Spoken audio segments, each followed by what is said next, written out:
Hey everyone, Mr. MC here. This is a guide for round 7 of the Nations Cup. Let's get this started. Your first braking point is before you reach the 2 marker. So you want to brake as much as you can, then when you start to turn in, slowly ease off of the brakes. Try not to be too sudden with easing off the brakes as that will cause the car to slide. Make sure you hit both apexes so you can get a fast, clean exit. Before you reach the 1 marker, you'll apply a small dab of brakes, then carefully start to accelerate. Do not hit the red sausage curbs as that will mess you up. Then turn in before you reach the 1 marker, go flat out through here. Try to be very smooth on your turning input. Brake before you reach the 2 marker, and you want to take a little bit of time slowly easing off of the brakes and slowly starting to accelerate. This turn is a bit long and drawn out, so it's easy to accelerate too early and make contact with the dirt. Then just stay on the right side and you'll start to turn in after you reach the 2 marker, and this turn you also want to go flat out as well. Try to be smooth with your turning inputs as well. Now for the corkscrew, you want to brake in between the 3 and the 2 sign that are located on the right. Brake as much as you can, then slowly ease off of the brakes once you're about to start turning in. Don't get all 4 wheels on the green as that is considered off track. So get the car to rotate, and once your car is pointing towards this empty area straight up ahead, that is when you can start to fully accelerate and you should be able to stay just within the track limits. Halfway through the curb on the right, you can start to turn in. This turn can be taken at full throttle, then bring yourself to the left. Then brake just after you reach the 2 sign, and you want to apply a short burst of braking. Just be nice and patient with your throttle input, just focus on getting the car to rotate around that turn. And finally, brake right after you reach the 3 marker. You want to brake as much as you can for a bit longer than usual, then slowly ease off of the brakes. Focus on getting the car to rotate around that final turn and then start to fully accelerate your way out. But that is all for this lap guide. Let's go ahead and talk about the strategies. For the qualifying session, you only have 6 minutes to try to get a good qualifying time, and you want to try to find someone that you can get behind.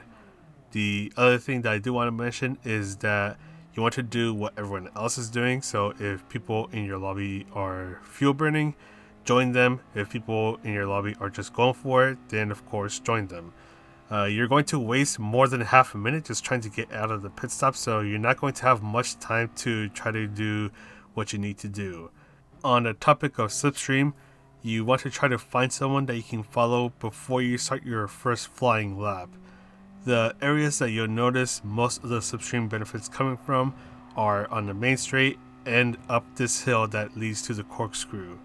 So the car struggles to accelerate right here, but with the slipstream, you'll be able to get a bit more speed out of it before you have to brake for the corkscrew, and that's going to shave off a bit of time on your qualifying time. If you're lucky, it is possible to do 3 qualifying laps. The thing is that you'll be cutting it really close, so you want to try to get out of the pit stop as soon as you can so you can have just enough time to get 3 laps in instead of 2. So the people that are crossing the finish line right now, they unfortunately ran out of time and were only able to do 2 qualifying laps.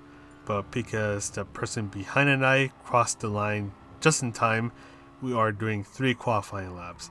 So we're going to go ahead and just fast forward to the very end of the qualifying session, and we're going to get a low 150. So just try to make sure that you have someone that you can get behind for the slipstream benefits, and try to exit the pit stop as soon as you can so you can do 3 qualifying laps. For the race strategy, don't even think about the tire wear nor the fuel consumption, as neither of those are a problem at all in this race. As of the recording of this video, the Mazda Roadster touring car is the go-to car for its speed, even though you don't really feel it. The car has a rear spoiler, so you can go through some of these turns a little bit faster than other cars. And lastly, this car is pretty predictable on N100 even with comfort tires. As long as you're not hitting the sausage curbs or the green area too much, this car shouldn't be giving you any trouble at all. Now the thing is that assuming everyone is in the Mazda Roadster touring car, you want to try to drive as perfect as possible.